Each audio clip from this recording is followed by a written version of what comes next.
Então, mais uma vez, estamos aqui agradecendo a participação de todos e todas, trabalhadores de unidades básicas de saúde, grupos de apoio, escritórios regionais, universidades, de vários municípios do nosso estado de Mato Grosso. Bom dia. Mais uma vez estamos aqui dialogando com vocês sobre um tema bastante importante e oportuno, principalmente nesses tempos de Covid. Antes de começarmos, a gente também precisa agradecer a esse grupo tão premiado, premiado internacionalmente, que é o grupo dos técnicos, das técnicas do Telesaúde, que tem enfrentado, suas dificuldades para garantir esse nosso espaço, mesmo a gente falando de casa, para dialogar sobre temas tão importantes, Hoje tem bastante web aulas e é uma forma da gente diminuir as nossas distâncias e a gente conseguir conversar sobre alguns temas tão importantes, O tema de hoje, ele tem sua importância nesses tempos de Covid, foi por isso que a gente o escolheu, por conta da gente entender a fragilidade em que as mulheres que amamentam se encontram nos dias de hoje. A gente já dialogou um tempo atrás sobre a questão das notas técnicas. Eu, o professor Marcos, o coordenador estadual da Rede Global de Bancos de Leite aqui em Mato Grosso, conversamos um pouco com vocês sobre esses temas importantes que orientam sobre a manutenção do aleitamento materno, mesmo que a mulher tenha sido infectada pelo vírus, do coronavírus. E a gente entendendo a fragilidade em que elas e suas famílias, e até mesmo os trabalhadores, os profissionais da área da saúde se encontram, em relação a um vírus que a gente desconhece totalmente a sua potencialidade de infecção, de contágio, a gente também achou oportuno entendermos um pouco mais sobre a questão legal da proteção do aleitamento materno.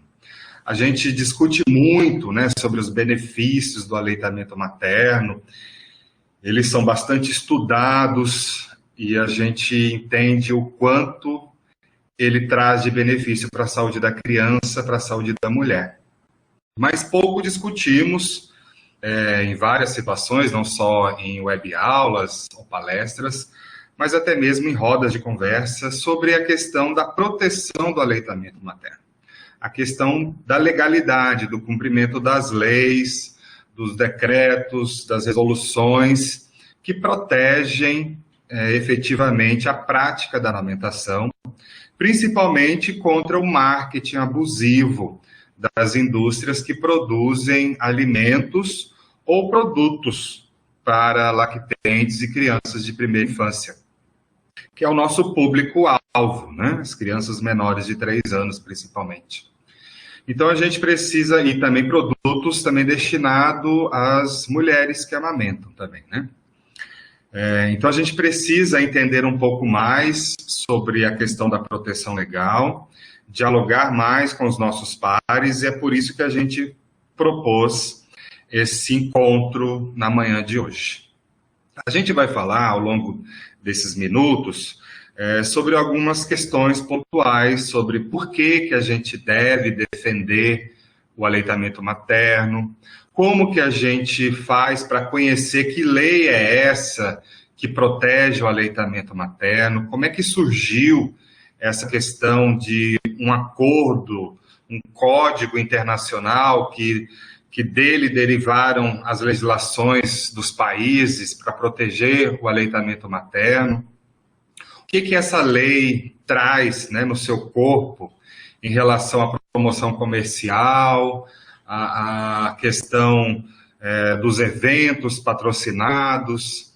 E também a gente vai falar um pouco sobre os monitoramentos que são realizados em alguns estados e como é que a gente faz para a gente participar e cooperar com tudo isso, E depois, então, a gente finaliza trazendo alguns canais para a gente exercer a nossa cidadania em relação às denúncias, né? Como denunciar as infrações que a gente observar por aí afora, né? Nos nossos municípios, nos estabelecimentos comerciais, na internet. Então, a gente vai dialogar um pouco sobre tudo isso. Então, a gente, pensando nessa situação de fragilidade que a gente se encontra nos dias atuais, a gente tem observado que algumas indústrias, alguns fabricantes desses produtos, alguns estabelecimentos comerciais e até mesmo alguns blogueiros e blogueiras têm aumentado as suas promoções comerciais como se isso fosse benéfico para a mulher que amamenta. Então, a gente entendendo que esse oportunismo, né, desse momento de dúvida que algumas mulheres ainda têm, se estando, né, infectadas, se o leite dela não vai contaminar o seu bebê, né? A gente, percebendo tudo isso, a gente vem então trazer esse tema para reforçar o quanto precisamos, principalmente nesses momentos, aumentar as nossas observações, o nosso monitoramento.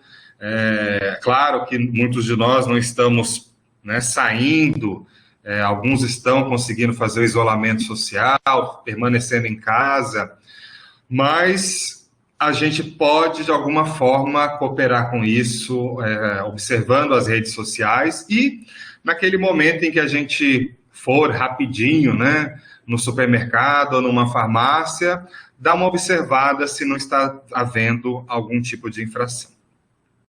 Então, a gente traz aí, então, no nosso slide,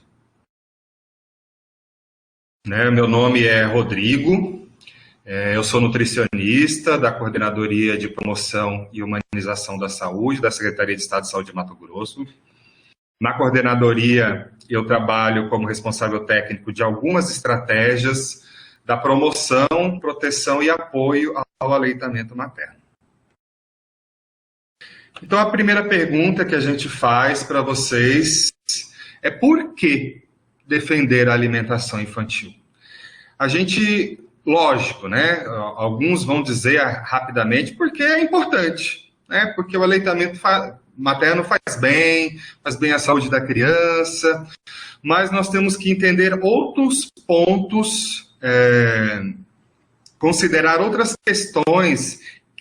Vocês não estão conseguindo me ouvir? Eu vi aqui a Tássia dizendo que está sem áudio. Não, estamos ouvindo. Ah, tá. Então deve ser algum problema com a Tássia, especificamente, né? Colocou lá que estava sem áudio.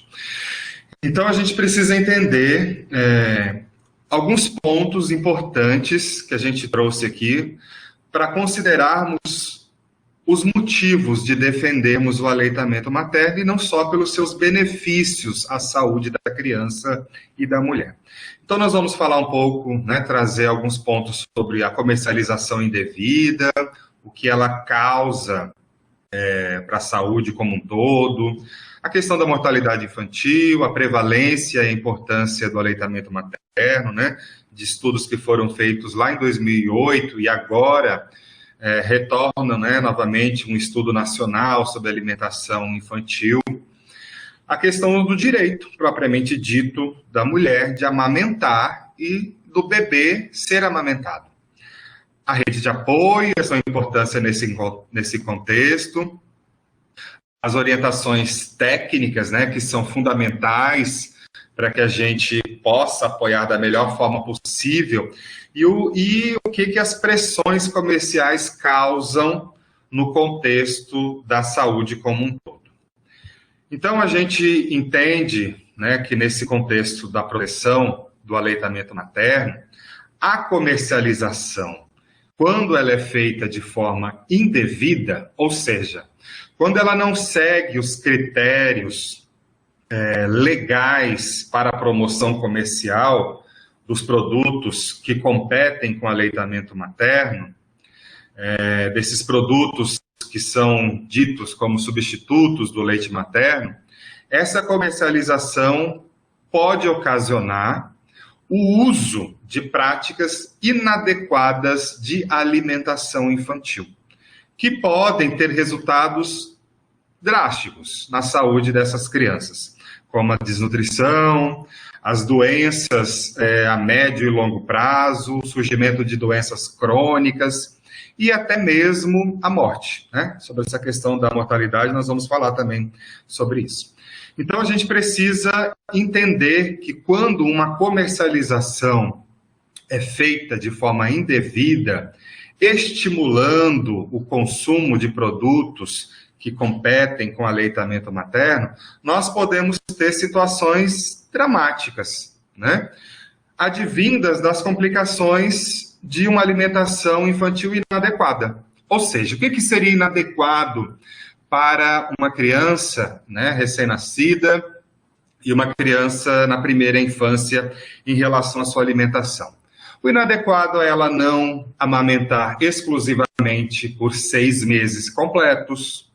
O inadequado é fazer uma introdução inoportuna da alimentação complementar, ou seja, ela iniciar antes dos 6 meses de vida completo, ela iniciar com a oferta de alimentos industrializados, ultraprocessados, alimentos não saudáveis, ricos em açúcar, ricos em sal, ricos em gordura, uma alimentação desequilibrada, uma alimentação sem a base em alimentos in natura, né, alimentos naturais. Então, isso seria para uma criança uma alimentação infantil inadequada, né? Ela não ser amamentada, se ela pode ser amamentada e a mulher quer amamentar, não amamentar de forma exclusiva, não manter o aleitamento materno, não considerando, né, as questões do desejo da mulher, não manter essa amamentação por até 2 anos ou mais, né? Porque a gente sabe das influências, né, que essa mulher sofre em relação a manter o aleitamento materno depois de 1 ano, né? Tem uma pressão social muito grande. E a indústria, quando comercializa de forma indevida os seus produtos, ela estimula o desmame precoce.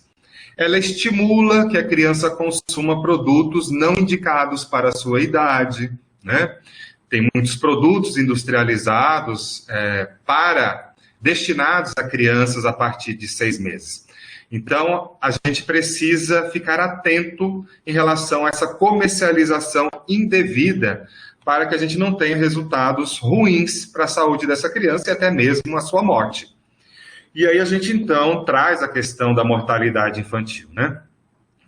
Os dados dos estudos realizados, estudos multicêntricos em países em desenvolvimento, eles têm trazido informações que bebês amamentados por menos de 6 meses ou que jamais foram amamentados, né, que nunca receberam leite materno, podendo receber leite materno, que a gente sabe que mulheres infectadas pelo vírus HIV e alguns outros vírus não podem amamentar os seus bebês. Então, a gente, entendendo as crianças que podem amamentar, mas não são amamentadas, eles têm uma taxa de mortalidade de 5 a 10 vezes mais elevada no segundo semestre de vida do que aqueles amamentados pela mãe durante os 6 primeiros meses de vida ou mais. Então, um outro fator importante, se a gente fosse responder, né, por que eu devo, enquanto acadêmico, profissional da saúde ou de outra profissão, de grupos de apoio, ou mesmo por ser um cidadão, por que eu tenho que defender a amamentação? É porque eu preciso reduzir a mortalidade infantil. Eu preciso garantir a sobrevivência de bebês, né, que morrem pelo simples fator de não serem amamentados, e a gente vai falar um pouquinho mais sobre isso de forma específica daqui a pouquinho. Então, nesse contexto também, a gente precisa resgatar alguns outros motivos que foram expostos, né, em 2009, no segundo estudo de prevalência de aleitamento materno, que foi feito em todas as capitais e no DF. E esse estudo, né, que vem sendo repetido agora em 2019, no Estudo Nacional da Alimentação e Nutrição Infantil, né, o ENANI, esse estudo, inclusive, já passou pelo estado de Mato Grosso, ele já está bastante avançado na sua coleta de dados, e logo, logo a gente vai ter esses resultados para contrapor a esse último estudo que foi feito em 2008. Mas lá atrás a gente já viu a consequência em que estamos, né, o resultado em que o país, né, o Brasil está em relação ao aleitamento materno, e isso nos preocupa bastante, né? Então, foi identificado que 32% das crianças menores de 1 ano, elas não foram amamentadas na primeira hora de vida, e a gente sabe da importância da amamentação na primeira hora de vida, ela pode garantir o sucesso do aleitamento materno no porvir, porque isso pode estimular, né, não só a questão da proteção imediata ao bebê, né, ao receber o colostro, mas também de aumentar a confiança da mulher de que ela pode amamentar, ela consegue amamentar. Não é um bicho de 7 cabeças tão grande assim. Então, se ela, já ali no momento do parto, agora em momentos de Covid, a gente precisa relembrar um pouco que agora as orientações são que o aleitamento não seja tão imediato após o parto, mas sim logo que a mulher for completamente higienizada, trocar de roupa, o seu leito higienizado, com lençóis limpos. Isso, segundo alguns especialistas, isso não leva mais do que 15 minutos. Então, mesmo em tempos de Covid, a amamentação, o aleitamento na primeira hora de vida é possível, então ele pode ser garantido, então ele deve ser garantido mesmo em tempos de Covid. Então, logo já, no primeiro momento, é preciso que ela tenha esse contato com esse bebê, assim que possível, contato pele a pele, pois a gente sabe dos efeitos benéficos desse momento. Também identificamos que 59% das crianças menores de 6 meses não estavam em aleitamento materno, ou seja, não conseguiram completar o que a Organização Mundial de Saúde e o Ministério da Saúde recomendam enquanto aleitamento materno exclusivo de 180 dias, sem receber nenhum outro tipo de líquido ou alimento sólido antes da criança completar 6 meses. Então, quase 60% dessas crianças não conseguiram ter aleitamento materno exclusivo, como é recomendado. Outra questão que nos preocupa é que mais de 40% dessas crianças não conseguiram amamentar por 1 ano. A recomendação é que o aleitamento materno permaneça sendo complementado por outros alimentos, a partir dos 6 meses de vida completo, até 2 anos de vida ou mais, né? Então, quase metade das crianças, né, foram um número de mais de 30 mil crianças foram analisadas, quase metade disso não estava mais sendo amamentadas no primeiro ano de vida. Não foram para o segundo ano de vida amamentando, né? E em relação ao uso dos produtos de puericultura, crianças menores de 12 meses, né, quase 60% delas estavam usando mamadeira. A gente sabe do prejuízo do uso de mamadeiras para a saúde infantil, para a saúde bucal, para os riscos de infecções. Então, isso é muito grave. E 42% dessas crianças estavam usando chupeta. Por que defender, né, o aleitamento materno? Os estudos já nos trouxeram muitas informações sobre os benefícios do aleitamento materno no início da vida, a médio e longo prazo, e isso é incontestável. E a gente traz, então, o nosso guia alimentar para crianças brasileiras menores de 2 anos. Eu, inclusive, tenho aqui um exemplar, né? Esse foi o guia que trouxeram, né, para a gente, foi anunciado no final de 2019, no Encontro Nacional de Aleitamento Materno no Rio de Janeiro, e o guia ele é categórico ao dizer que o leite materno é único e inigualável. Ou seja, não existe nenhum outro alimento no planeta que possa se igualar aos seus benefícios, né? A sua contribuição para a saúde da criança, né? Mesmo que a indústria de alimentos infantis busque soluções para adaptar leites de outros mamíferos, né, como o leite de vaca, né? É bom a gente sempre lembrar que as fórmulas infantis, algumas pessoas até desconhecem isso, mas as fórmulas infantis são à base de leite de vaca, na maioria deles, né? Alguns vegetais também. Mas a grande parte desses produtos são feitos à base de leite de vaca. Então, mesmo que eles busquem modificar esses tipos de leites, nunca nenhum produto industrializado pode se igualar ao leite materno, né? Ele é, sim, o produto ideal, o alimento ideal para a criança, por ser totalmente adaptado às suas necessidades nutricionais, né? A gente costuma dizer que ele é espécie específico. Os estudos da crononutrição têm mostrado que, inclusive, durante o período do dia, ele tem modificações importantes para oferecer substâncias importantes a cada período do dia.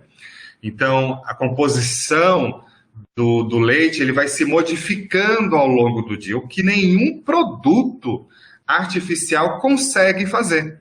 Então, as adaptações que o leite consegue alcançar, nenhum outro produto industrializado consegue em sua composição. Então, ele atende às necessidades nutricionais, ele atende às necessidades imunológicas de forma natural, nos primeiros anos de vida, e a amamentação, ela é também importante para esse desenvolvimento e crescimento, desenvolvimento cognitivo, e também o que as fórmulas não conseguem trazer, que é o estabelecimento de laços afetivos entre mãe e bebê, né? É só o calor de suas mamas que consegue trazer esse momento oportuno. Então, é importante a gente entender os benefícios para a saúde da criança, os benefícios para a saúde da mulher também, né? A mulher também ganha com isso ao amamentar, a sua saúde também é garantida, né? Já se sabe da proteção da amamentação para as mulheres em relação ao câncer de mama. Ele promove esse vínculo afetivo, é um produto econômico, né? Não custa nada, está ali pronto, produzido na temperatura ideal, esterilizado e pronto para ser oferecido, né? Sem nenhum custo. Ele também faz bem à sociedade, porque ele promove cidadãos melhores, né? Os estudos têm mostrado a capacidade cognitiva de inteligência muito mais desenvolvida nas crianças amamentadas, quanto mais tempo elas amamentam, e também faz bem ao planeta como um todo, né? A gente pode citar aí o exemplo da redução de lixos, né? Então, quando a gente estimula o aleitamento materno, a gente também está reduzindo o acúmulo de lixos no planeta. Então, a gente vai então entendendo que, além de toda essa importância, que a gente já sabe bastante sobre os benefícios do aleitamento materno, para a saúde da criança, para a saúde da mulher, a gente tem que entender, e por mais que isso possa parecer óbvio, que a mulher tem o direito de amamentar. Que o bebê tem o direito de ser amamentado, aonde quer que ele esteja. A gente fala isso porque a gente sabe, né, de que muitas mulheres são constrangidas publicamente quando amamentam os seus bebês em público, em locais públicos, como restaurantes, praças, shoppings, né, nas universidades, no local de trabalho, enfim, onde ela esteja com o seu bebê e ele deseja amamentar, né, pela livre demanda.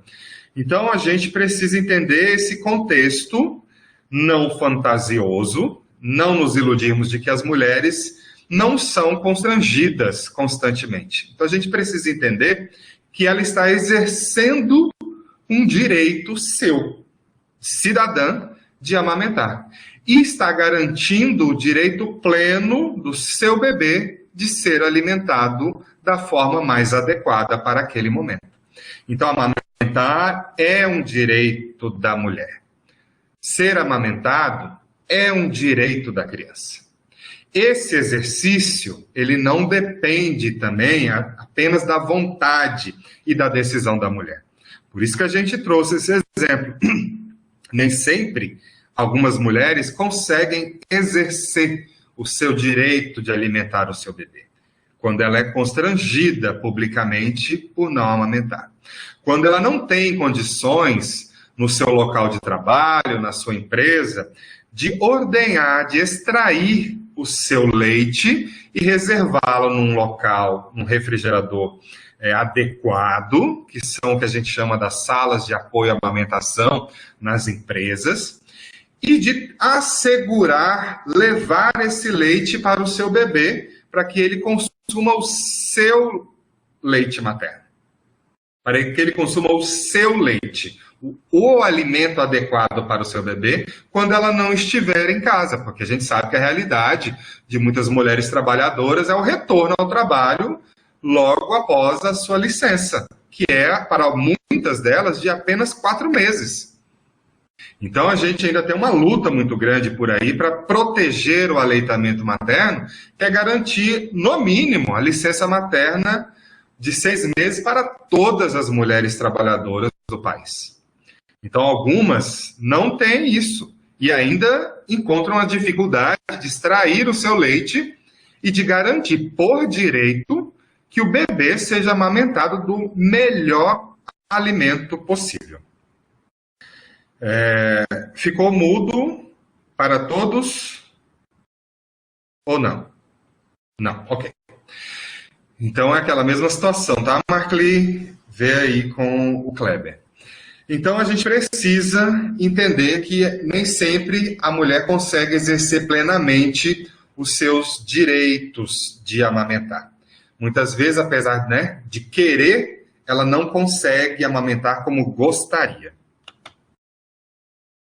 Então aí a gente vai entendendo, por que essa mulher precisa ser protegida. Por que nós, profissionais da saúde, temos que defender a alimentação infantil, considerando também as pressões comerciais que essa mulher sofre, Então, quando lá na década de 70 começou-se uma discussão mundial sobre a proteção do aleitamento materno, considerando as baixas taxas de amamentação no mundo, em decorrência da comercialização indevida, em decorrência do marketing abusivo no mundo todo, os estados, membros da Organização Mundial de Saúde, Unicef, aprovaram lá no final, no início da década de 80, mas essas discussões foram na década de 70, o Código Internacional de Comercialização de Substitutos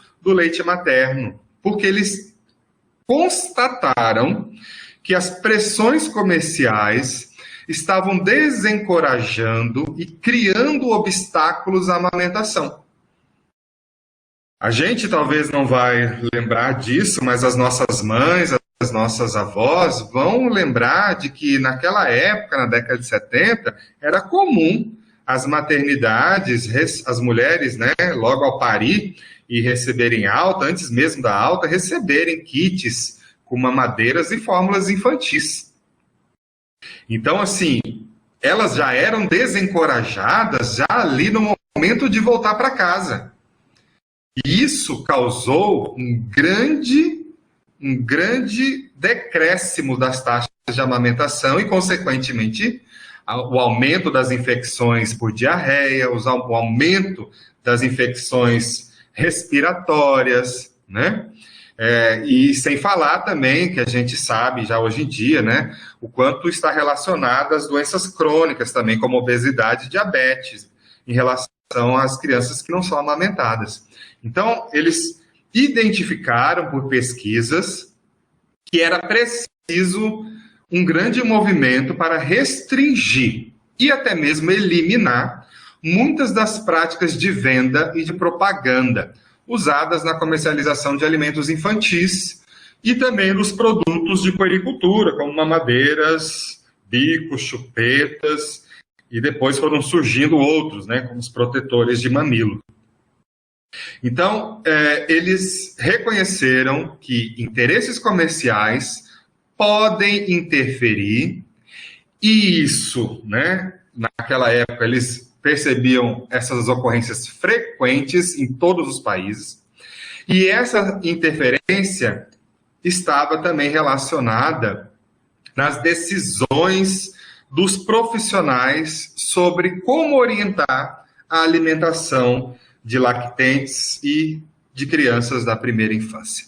Então, não estava afetando não só diretamente essas mulheres, mas também eles perceberam que a indústria estava recorrendo aos profissionais da saúde para que eles prescrevessem os seus produtos, né?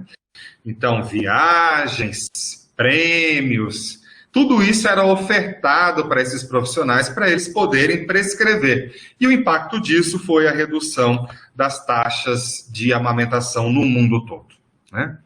Então, a gente vai entender com isso, quando a gente começa a perceber a influência dessa pressão comercial, que nós precisamos nos movimentar numa grande rede de apoio para proteger o direito da mulher de amamentar, de escolher amamentar, de garantir a amamentação quando ela deseja e ainda assim enfrenta dificuldades. Nós, como sociedade civil, profissionais da saúde, organismos, né, governamentais, enfim, temos a classe artística, a imprensa, precisamos, né, os grupos de apoio, precisamos nos unir para criar uma grande rede de apoio que defenda, né, primeiro, o entendimento de que essa mulher, do que ela pensa e sente sobre a amamentação. Se ela deseja amamentar. Se ela não deseja, por que não deseja amamentar? Respeitar o que a mulher pensa e sente sobre o seu próprio corpo e sobre o seu processo de alimentação infantil. Então, nós precisamos entender isso junto com o que ela nos diz, né? Fortalecer as políticas públicas que são favorecedoras do aleitamento materno, né? Nós temos estratégia Amamenta e Alimenta Brasil, que é uma estratégia específica para as unidades básicas de saúde. Já formamos vários tutores no estado de Mato Grosso, então nós precisamos fortalecer isso nas nossas unidades básicas, né? Realizando as oficinas de trabalho, criando, né, estabelecendo planos de ação que sejam fortalecedores, né, para que todos os profissionais daquele local consigam dialogar de uma forma baseadas em evidências científicas sobre a importância do aleitamento materno e da proteção ao aleitamento materno. Informar também sobre o processo da amamentação como um todo. Essa mulher precisa de informações seguras, baseadas em evidências científicas e não em apenas dizeres populares, né? Como a gente já viu muitas vezes algumas pessoas ensinando a passar casca de banana para resolver o problema de uma fissura mamilar, né? De um trauma mamilar. Então a gente entende que é preciso trazer informações seguras, inclusive para que ela não venha ter intercorrências que dificultem o processo de amamentação. Então, a mulher bem informada, uma mulher bem empoderada, né? Aliás, uma mulher em que o processo de empoderamento, porque ninguém dá poder a ninguém, é a própria pessoa que conquista o poder sobre si própria, quando ela se reconhece, né, respeitada no que ela diz, no que ela sente, ela então tem mais segurança para administrar o processo da alimentação infantil para o seu bebê, né? E a gente saber acolher as dúvidas maternas. Ter uma boa escuta, sem julgamento, principalmente, isso fortalece a questão da defesa do processo da alimentação infantil, né? E, por final, a gente vai chegando em relação a esse ponto da defesa na nota técnica número 9, onde, mesmo em questões de Covid, é preciso recomendar, o Ministério da Saúde recomenda que a amamentação seja mantida, né? Desde que ela deseje amamentar, né? E que ela também esteja em condições clínicas adequadas para fazê-lo. Nessa questão do porquê a gente defender, que a gente conseguiu, né, visualizar vários motivos, a gente vai então para um resgate histórico de como é que essa proteção legal começou a ser discutida no mundo, né? Então, como a gente falou num slide anterior, esse movimento começou no final da década de 70 e culminou com a publicação do Código Internacional para comercialização de produtos, né, de alimentos substitutos do leite materno. Então, isso veio, né, com a aprovação de todos os Estados-membros, exceto dos Estados Unidos, em 1981, e a orientação é que todos os países membros fizessem as suas legislações nacionais, né? E o Brasil seguiu esse entendimento e, em 88, lançou a NCAL, a Norma de Comercialização de Alimentos para Lactentes, né? Essa norma teve uma revisão em 92, se transformando na NBCAL, que é um nome, né, impactante que a gente traz até hoje, mesmo já depois dessa norma ter ganhado status de lei federal, a gente mantém esse nome, né? E em 2001 veio novamente as revisões, ou uma outra atualização, e aí veio as resoluções da Anvisa, a 221 e a 222, que tratavam sobre especificamente os produtos de puericultura e outro sobre a comercialização dos alimentos, né? E em 2001 veio a portaria 2051. A RDC veio, na verdade, em 2002. Então, em 2001 veio aquele nome comprido da NBCAL, Norma Brasileira para Comercialização de Alimentos para Lactentes e Crianças de Primeira Infância, Bicos, Chupetas e Mamadeiras. E, em 2002, uma outra atualização que foram, então, as RDCs da Anvisa, né? E a Anvisa, a RDC, ela incluiu um outro produto de puericultura que não estava na NBCAL, que era o protetor de mamilo, né? Essas RDCs, elas estão vigentes ainda, tá? Elas não foram revogadas com a lei que foi sancionada em 2006, né? A Lei 11.265, que foi regulamentada através de um decreto 8.552 em 2015, e em 2018 esse decreto foi revogado pelo decreto 9.579, que é o decreto atual que nós temos em relação à regulamentação da Lei 11.265. Então, a gente vai falar um pouquinho sobre a NBCAL, logo em seguida. Um resgate histórico aqui importante que a gente traz é que já lá no início da década de 70, antes mesmo de se ter uma norma aqui no Brasil, o estado de Pernambuco já tinha uma portaria, a de número 99, onde o secretário naquela época, né, o Fernando Figueira, que é um pediatra que trabalhou no IMIP, né, lá em Recife, ele já trouxe uma portaria que proibia a propaganda realizada diretamente pelos fabricantes ou distribuidores, né? Olha só, né? Para vocês entenderem por que todo esse movimento foi feito, né? Os fabricantes, os distribuidores, eles entravam nas maternidades, eles falavam diretamente com essas mulheres que estavam ali com seus bebês, né? E essa propaganda, então, ela foi proibida através da doação de leite em pó às mães pobres nos hospitais e demais unidades da Secretaria de Saúde de Pernambuco, né? Esse documento ele está numa publicação que o Fernando Figueira fez a tradução de um documento internacional, o The Baby Killer.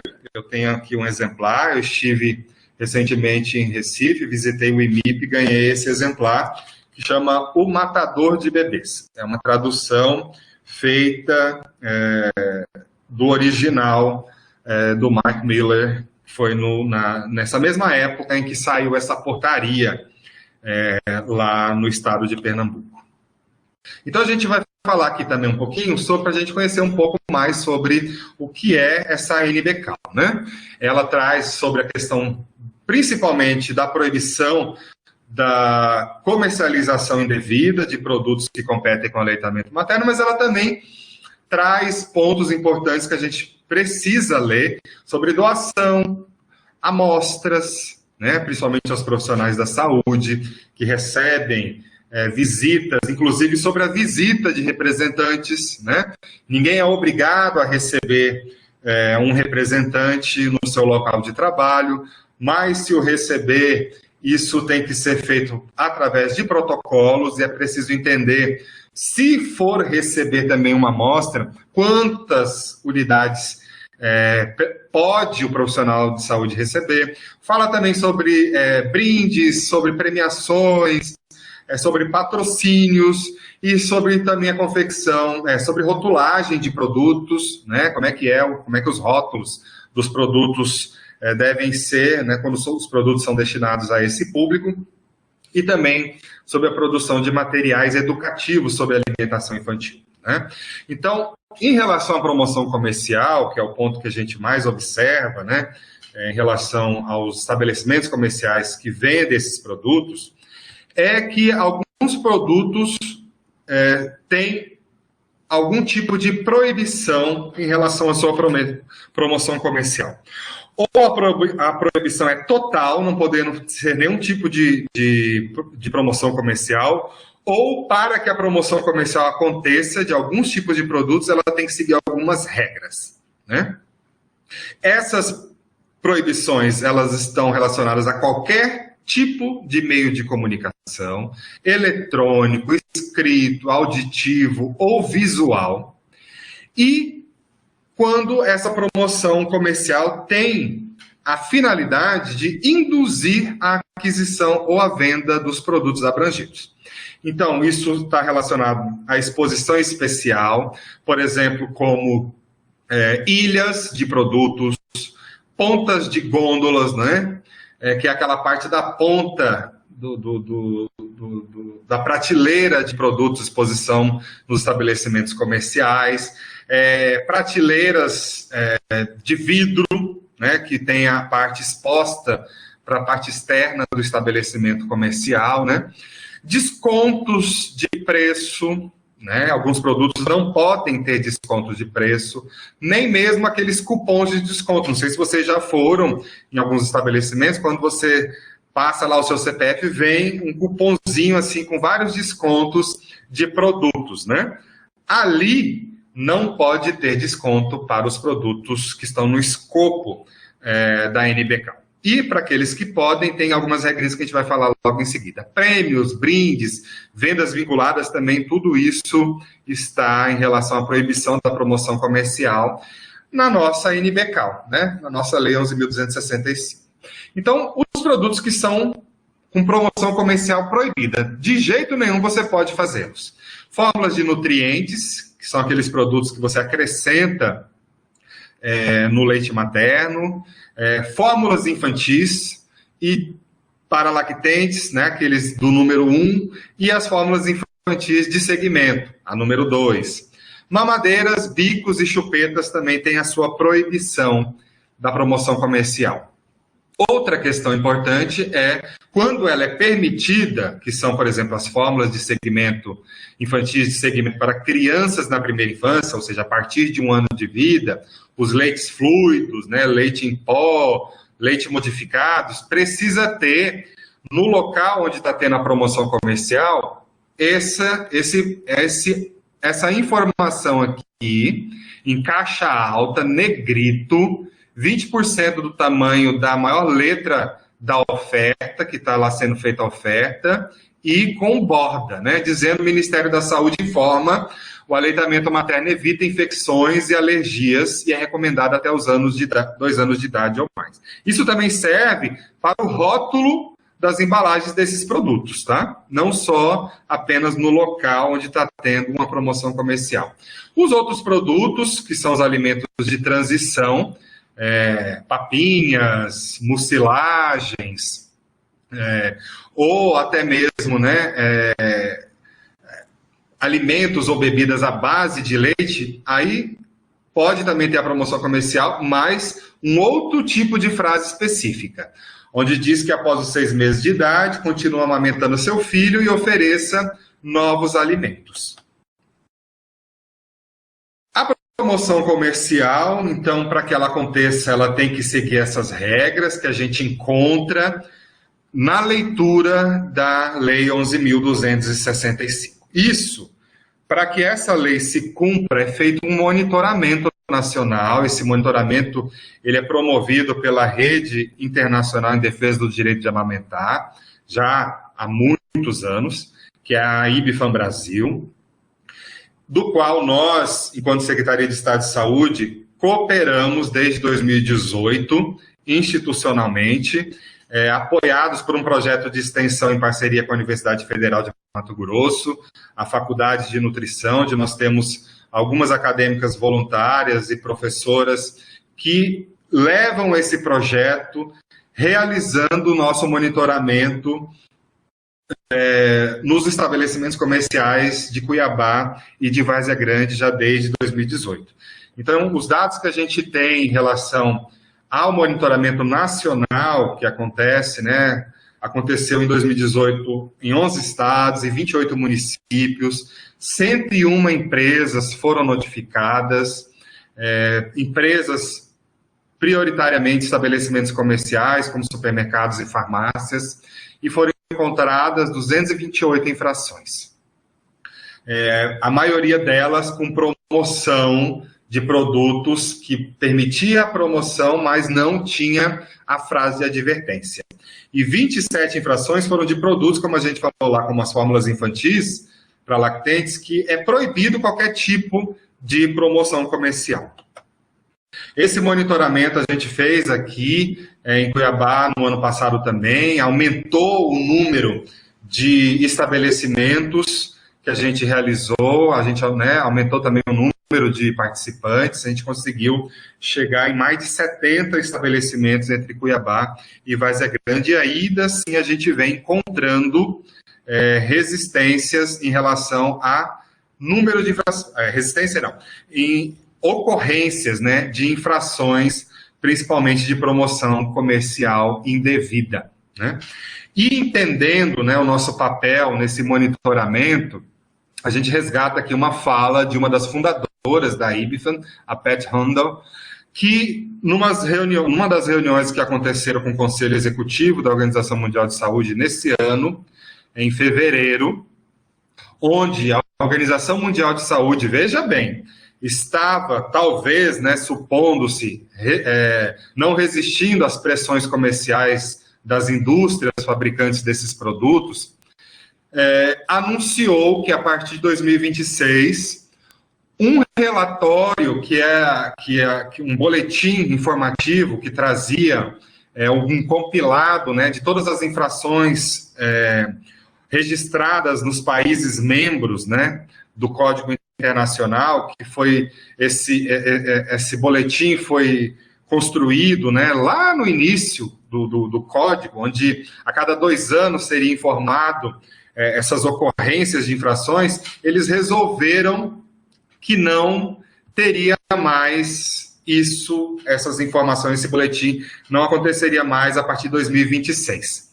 Então, durante a fala, né, da Pat Handel, em nome da IBFAM, né, ela faz parte da IBFAM Global, né, que tem representantes de alguns países, ela trouxe uma denúncia, assim, uma fala bastante importante que a gente precisa refletir sobre isso. Sabemos que o marketing prejudicial não será interrompido até que todos os países tenham leis fortes que sejam monitoradas e aplicadas independentemente.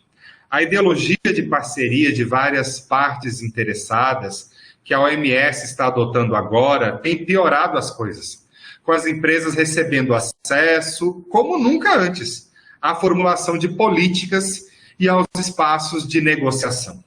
Sabemos que existem muitas questões importantes na agenda da OMS, mas essa tentativa de retirar uma de suas estratégias de monitoramento mais eficazes e essenciais pode ser apenas o resultado da influência do setor privado nas decisões da OMS.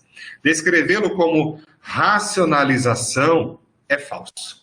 Se a OMS vai adiar suas decisões, comece com aquelas que estão fazendo pouco ou nada para proteger a saúde das crianças. A gente traz isso porque não é incomum ainda o acesso de representantes às decisões políticas em alguns organismos governamentais, ou de Estado, ou de municípios. E nós precisamos ficar atentos a isso. Nós precisamos ter essa mesma postura de não permitir que a indústria interfira nas decisões políticas em relação a como desenvolver estratégias sobre o fortalecimento das políticas que protegem, que promovem e que apoiam o aleitamento materno ou mesmo a alimentação adequada e saudável para as crianças, assim que elas podem receber outros tipos de alimento. Então, nós temos que ficar sempre atentos ao que está acontecendo em nossos municípios, nosso local de trabalho, como que está sendo o acesso da indústria nos nossos locais de trabalho.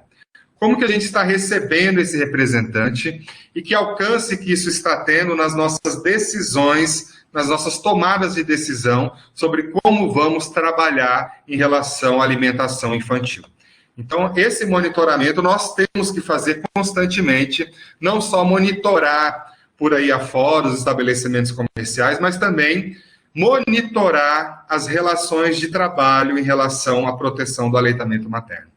Como cidadão, a gente pode também desenvolver outras estratégias fortalecedoras dessa proteção. A gente citou o exemplo do projeto de extensão que a gente tem com a FMT e que todos nós, onde quer que estejamos, podemos desenvolver essa parceria com outras universidades, com faculdades, que estejam interessadas em trabalhar com o tema.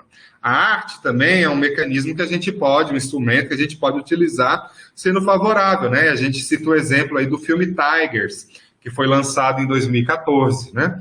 Que conta a história de um ex-representante de uma indústria para produtos infantis. Esse filme a gente já passou aqui em Mato Grosso já 2 vezes.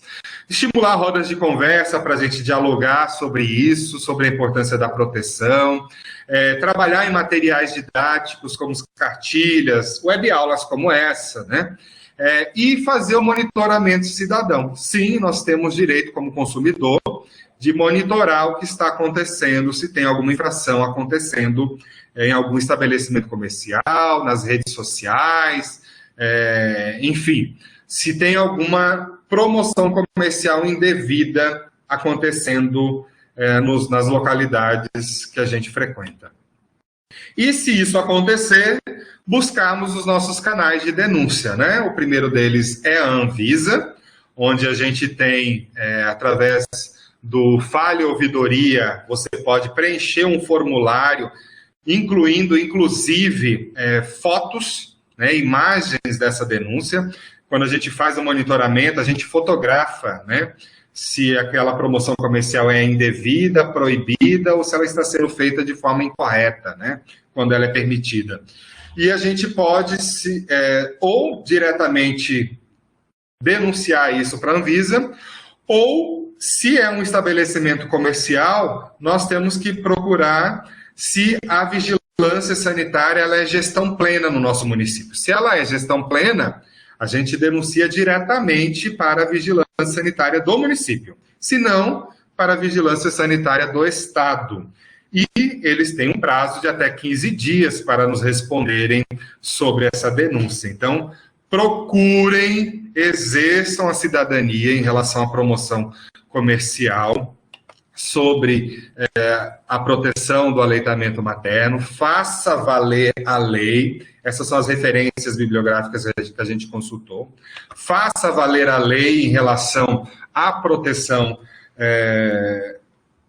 do aleitamento materno, um vídeo que a gente poderia recomendar, né, que é inclusive com esse título, né, para fazer valer a lei, é um vídeo que a IBFAM construiu, que é bastante explicativo sobre a Lei 11.265, como é que a gente pode participar como cidadão, como profissional da saúde, ou como projeto de extensão, como mobilização social, de grupos de apoio, como é que a gente pode fazer com que a gente consiga efetivamente cooperar na proteção do aleitamento materno. E se ainda houver dúvidas sobre isso, eu estou à disposição. Aí está o telefone da nossa coordenadoria, o meu e-mail institucional.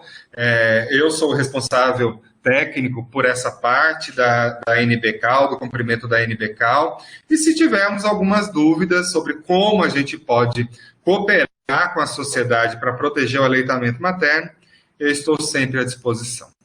Então, eu agradeço a paciência de vocês e estou aberto para as perguntas, se elas houverem. Muito obrigado. Bom dia, Rodrigo, tudo bom? É o Iago que está falando aqui. Parabéns pela brilhante aula. Rodrigo, dando seguimento à aula, a gente teve uma pergunta no caso. Veio da Maria Elaine. Ela perguntou assim: sou mãe de uma criança de 1 ano e 3 meses, porém ela prefere o aleitamento. Isso é normal?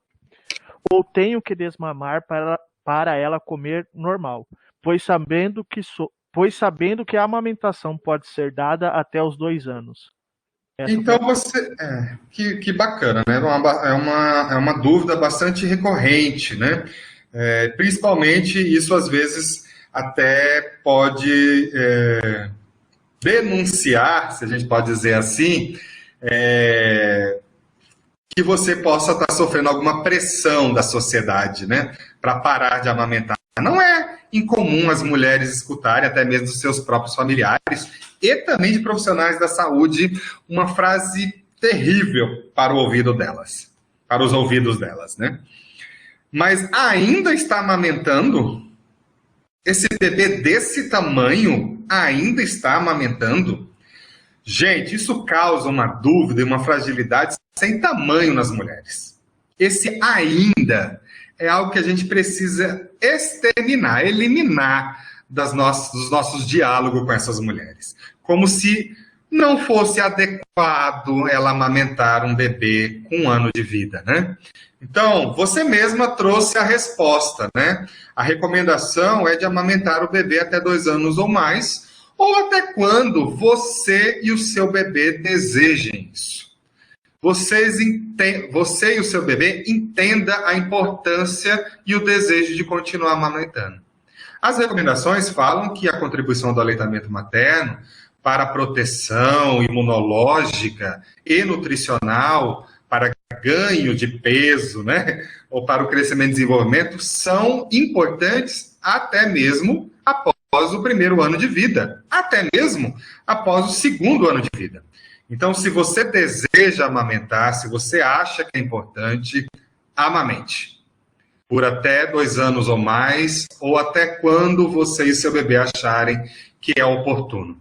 Não há nenhuma necessidade de apressar o desmame por conta de alguma influência ou por achar que não devia mais porque ele já está consumindo outro tipo de alimento. A contribuição nutricional e protetora do aleitamento materno é importante mesmo até depois dos 2 anos de vida.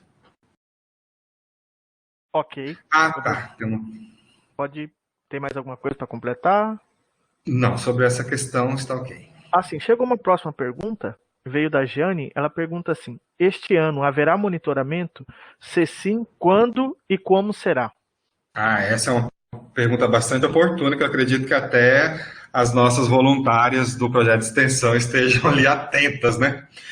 Sim, a gente teve uma assembleia da qual a gente participou. Eu também sou membro da Rede IBFAM Brasil desde 2011. e a gente teve uma web assembleia, uma assembleia geral, ordinária, no dia 30 de abril, último, né?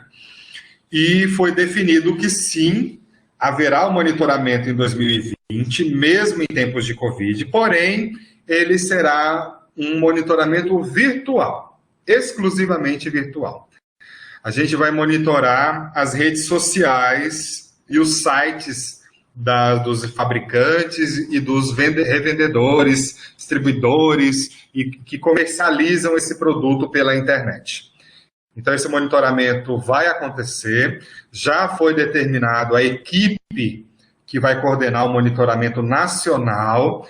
Essa semana, inclusive, eu faço parte dessa equipe. A gente tem uma reunião nessa próxima sexta-feira, que eu acho que é dia 8, né? A gente vai se reunir para começar a desenhar o projeto para a realização do monitoramento. Todos os anos, a IBFA faz um projeto para categorizar o que vai ser feito em relação ao monitoramento. Então, esse ano a gente vai elaborar novamente esse projeto e assim que ele estiver pronto, a gente pode disponibilizar esse projeto para aqueles que desejam em seus municípios ou que tenham algum tipo de projeto de extensão nessa área para seguir esse modelo para realizar o Monitoramento Nacional 2020. Ok. Chegou mais uma pergunta aqui, veio da Josemara. Na verdade, são duas perguntas. Ela fala assim: como podemos ampliar a proteção em creches e berçários que não possuem lactários ou que não aceitam o leite materno como alimento? Essa é a primeira pergunta. A segunda é assim: como notificar pediatras que não promovem a amamentação estimulando desmame precoce, por exemplo, na justificativa que o leite não sustenta ou que o bebê não come, ganha peso? Vamos lá, né? É uma pergunta bem oportuna e eu acho que de interesse de muitas, né? Principalmente das mamães, né? Algumas sempre têm relatado para a gente essa dificuldade de entendimento com algumas creches, né? Houve um esforço para a gente, tanto do Ministério da Saúde, da gente desenvolver alguma capacitação específica para os estabelecimentos de educação que acolhem essas crianças menores de 2 anos de idade, né? A gente vem tentando caminhar nesse sentido e dialogar, né? A gente também tem dialogado com a educação porque a lei, ela tem que ser cumprida por todos, inclusive pelo setor de educação. Então, a lei, ela é para ser cumprida também pelas creches. Ela precisa garantir, e o trabalho, a lei também ela traz um ponto onde ela diz que obriga, né? É uma lei que os profissionais devem garantir que a criança seja alimentada da forma mais adequada. Se a forma adequada para a criança é receber o leite materno, mas ela já está sendo acolhida em uma creche, esse leite precisa entrar nessa creche. Então, a gente precisa dialogar junto aos outros pais, aos representantes, né, desses estabelecimentos, aos diretores, para que eles primeiro conheçam que existe uma lei que protege o aleitamento materno, né? E que ele deve garantir, sim, que a criança consuma o alimento mais importante. Se isso, pelo diálogo, não acontecer, é preciso que seja, então, feita uma denúncia, né? Primeiro, nos estabelecimentos que fiscalizam esses estabelecimentos, que é as próprias secretarias de educação, secretarias municipais de educação. Eles precisam também conhecer que tem que proteger o aleitamento materno, né? A gente tenta sempre resolver primeiro pelo diálogo, né, Josemara? Você é de um grupo de apoio e sabe quanto isso é bastante fortalecedor. Mas se isso não acontece, aí a gente, então, tem que fazer valer a lei, né? A gente tem que procurar os órgãos fiscalizadores, os órgãos responsáveis e fazer a denúncia. Se esses órgãos não resolverem, então a gente tem que procurar outros setores, como o Ministério Público, e fazer a denúncia, porque é um direito da criança receber o melhor alimento para a sua saúde. Isso é direito constitucional, tá? Como notificar os pediatras que não promovem a amamentação? Bem, a gente já acabou de falar que é um dever dos profissionais da saúde promoverem o aleitamento materno, a alimentação complementar oportuna, e às vezes a gente não tem instrumentos que comprovem que esse profissional não orientou da melhor maneira possível, né? Mas para aí também está os conselhos desses profissionais, os conselhos de classe, onde também recebem denúncias de comportamentos de profissionais de forma inadequada. Então nós temos que sempre, gente, se não conseguir pelo diálogo, que é o caminho mais oportuno que a gente tem que seguir, a gente então tem que fazer valer os nossos direitos, né? Porque o que a Josemara traz aí é uma fragilidade, né? Onde alguns profissionais acabam não estimulando e aumentando, inclusive, a insegurança materna sobre oferecer o seu próprio leite, né? Essa é uma batalha que a gente trava, né? Com alguns profissionais, para que eles entendam sobre a importância de se ouvir a mulher que amamenta, de ter esse respeito pela decisão dela e de reconhecer e não se deixar ser seduzido pela influência da indústria, né? Vamos aqui. Maria Leonor, criança com 10 meses que prefere amamentar do que outros. Vocês já estão indo já para perguntas sobre os benefícios do aleitamento materno, né? Seria melhor se fossem perguntas sobre a proteção, mas vamos lá.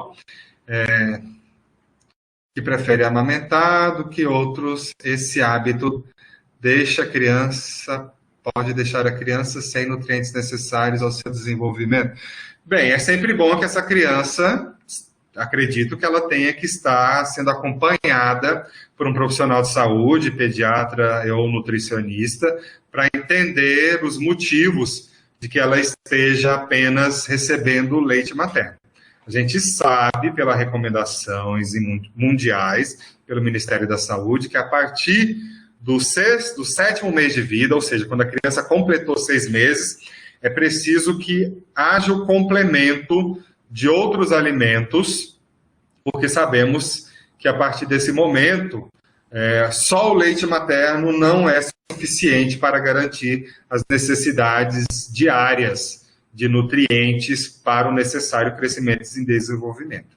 Então, é preciso dialogar com essa família, claro, é uma decisão dela, mas é preciso reforçar esse entendimento com a família para que haja uma introdução oportuna e também entender por que não está havendo essa introdução de alimentos, né? O que acontece nessa família que não estão conseguindo, né, oferecer alimentos de forma adequada para essa criança. Então, tem que dialogar, né? Tem que acolher essa família e saber exatamente o que está acontecendo.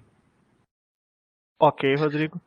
Tem uma próxima pergunta aqui, da Tatiana, acredito que ela tenha caído, porque está aparecendo aqui offline, mas vou fazer a pergunta. Rodrigo, será monitorado sites e redes sociais de supermercados e farmácias?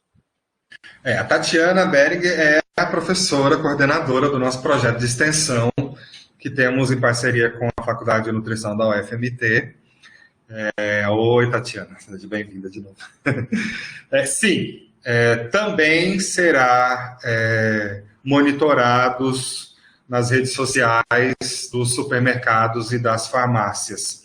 Né? A gente monitorou bastante desses estabelecimentos no ano passado e a gente ainda encontrou um número expressivo aqui em Mato Grosso de infrações. Algumas a gente viu algum avanço, evolução, né, Tatiana, a gente pode dizer assim, de não encontrar nenhum tipo de infração. Isso é bastante positivo. A gente também tem que dizer que algumas empresas estão deixando de fazer a comercialização indevida ou proibida desses produtos.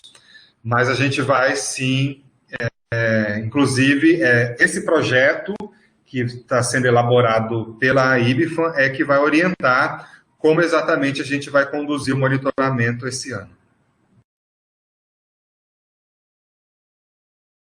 Ok. passando para a próxima pergunta vem da Delma. Ela pergunta assim: em junho de 2019, o STF decidiu que as lactantes devem ter garantia e segurança com relação ao trabalho em ambiente insalubre. Por quanto tempo é garantido esse afastamento de ambiente insalubre? Até os 2 anos, se mantida a amamentação, ou apenas até os 6 meses da criança? Bem, eu nesse momento assim, eu não tenho por escrito aqui essa decisão e o texto que traga exatamente como isso deve acontecer, mas eu acredito que no próprio documento esteja estabelecido, se alguém aí tiver esse documento e quiser compartilhar aqui conosco nesse momento, eu não tenho aqui em mãos exatamente como é que o texto garante essa questão da mulher em relação à sua insalubridade. Mas isso foi um avanço bastante importante de que a mulher tenha isso garantido, porque isso iria ser, ela iria perder essa questão dessa garantia em relação à sua insalubridade, mas é preciso ver no documento até por quanto tempo isso é garantido, né? Eu não sei exatamente ao certo aqui, assim, de momento, mas a gente pode buscar isso e tentar compartilhar nos grupos sobre essa questão. Ok. A próxima pergunta vem da Ademar. Quais ações as UBSs podem desenvolver durante o ano para a promoção do aleitamento materno? O que você sugere? Bem, Ademar é o nosso colega de trabalho lá da Coordenadoria de Promoção, acredito. Inúmeras atividades, né, de promoção, de proteção, de apoio. Uma atividade de promoção bastante conhecida é a Semana Mundial de Aleitamento Materno, Agosto Dourado, que acontece no mês de agosto. Mas a gente precisa lembrar que promover e proteger o aleitamento materno e apoiar tem que ser feito de forma constante, né?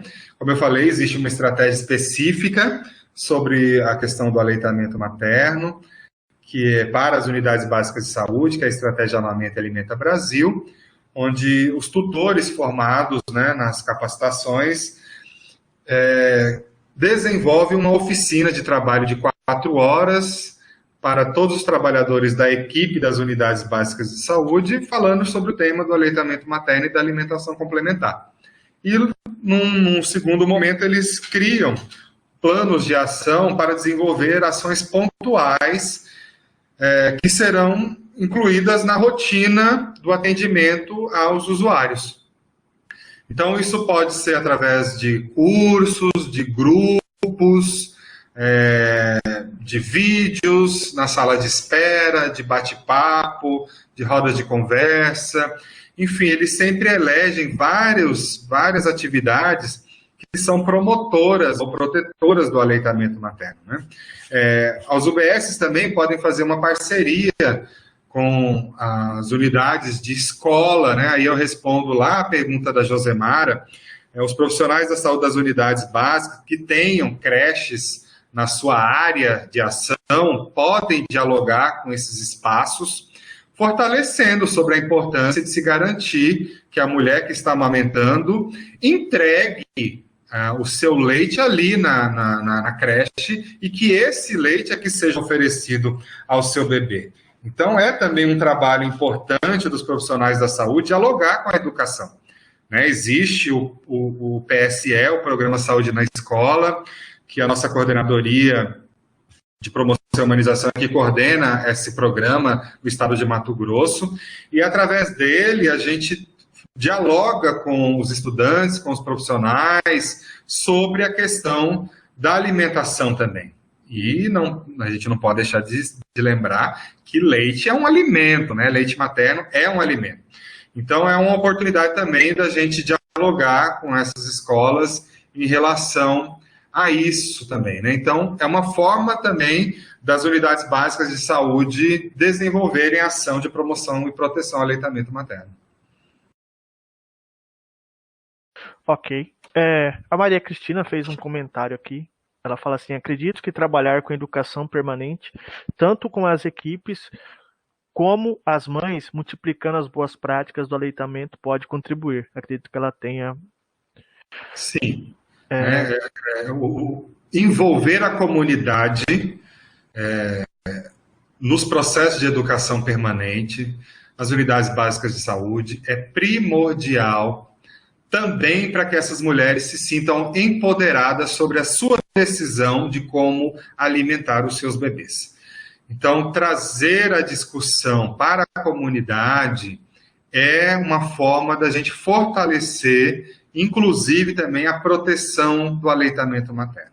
Quando as famílias participam desses processos de decisão e de construção de políticas públicas, de práticas de promoção, de proteção e apoio, eles conseguem se mobilizar melhor e até mesmo se fortalecerem. Por exemplo, vou trazer novamente essa questão da creche, para que uma creche mude a sua decisão em relação ao acolhimento do leite materno que a mulher entrega ali para ser oferecido para o seu bebê. Ok. Temos mais uma pergunta, vem da Ângela. Ela fala assim: o que é mais adequado caso a mãe esteja infectada com o coronavírus, que seja diretamente amamentado ou extraído o leite para dar à criança? Ótima pergunta. A gente falou bastante sobre isso na web-aula, na primeira web-aula que a gente fez, quando a gente trouxe a questão dessa nota técnica número 9, e é importante a gente salientar aqui novamente. O que é mais adequado? O mais adequado, primeiro, é ouvir a mulher, né? O mais adequado é primeiro saber das condições clínicas que ela está, né? Se ela está em condições clínicas de amamentar, se ela se sente bem, né, fisicamente. E se ela deseja amamentar. Se tudo isso está garantido, mesmo estando infectada com o vírus, do novo coronavírus, ela pode amamentar e deve amamentar diretamente em suas mamas. Se alguma coisa dificulta que esse processo seja... Claro, essa amamentação tem que ser feita de forma segura, né? Ela precisa higienizar as mãos antes de tocar no bebê, colocar a máscara antes de pegar o bebê no colo, e aí sim amamentá-lo, logo depois retirar a máscara e fazer a sua higienização novamente. Então, se ela não está em condições clínicas naquele momento, ou algo dificulta, mas ainda assim ela deseja oferecer o seu leite para o seu bebê, então aí ela faz a extração de forma manual ou utilizando uma bomba. Lembrando que para utilizar a bomba, a gente precisa ter mais critérios ainda para a higienização desse utensílio, né? Desse artefato. Mas o melhor mesmo é a extração manual, né? Onde ela faz a massagem da mama e faz a extração manual daquele leite e é oferecido, então, para a sua criança. O importante é garantir que ela receba o melhor alimento, que é o leite materno. Ok, Rodrigo. A Maria Cristina fez mais uma colocação aqui. Você fica à vontade se você quiser. Maria Cristina, a gente agradece, né? É realmente importante essa mobilização da comunidade para promover, né? Essa promoção não tem que vir apenas dos profissionais da saúde. Os profissionais da saúde precisam entender a importância de trazer informações seguras e baseadas em evidências científicas, mas compreender a importância dessa mobilização social para que a promoção seja garantida, para que a mulher consiga exercer o seu direito de amamentar, que a criança consiga exercer o seu direito constitucional de receber o melhor alimento para a sua saúde, que é o leite materno. Ok, quero parabenizá-lo novamente pela excelente aula, Rodrigo. Quero lembrar a todos que essa aula foi gravada e dentro de até 10 dias ficará disponível no nosso canal YouTube. Eu vou deixar o link aqui no bate-papo para quem ainda não é inscrito. Entrem lá, se inscreva. Toda semana tem vídeo novo, todas as webs são gravadas e fica como um repositório para vocês poderem acessar futuramente. Rodrigo, vamos chegando ao final. de mais uma web aula. Deixo aberto a você para fazer suas considerações finais, ok? Então, eu agradeço, primeiramente, ao Telesaúde por nos oportunizar esse espaço de diálogo em tempos de Covid. É importante a gente estabelecer esse momento para dialogar, façam web reuniões, seja pelo celular, tem bastante aplicativo aí que colabora com isso. Agradeço a participação aqui dos profissionais, dos estudantes, né, que estiveram expressivamente aqui conosco no canal do Teleeduca, do Telesaúde Mato Grosso, também por outras plataformas, né, pelo Facebook. A gente não consegue aqui ver quem está por lá, mas a gente agradece a participação de vocês e nos colocamos à disposição, né, as questões que a gente não conseguiu resolver aqui, podem nos procurar ali pelo nosso e-mail, façam novamente a pergunta ali, que a gente procura buscar essa informação de forma mais segura e compartilhar com vocês num outro momento.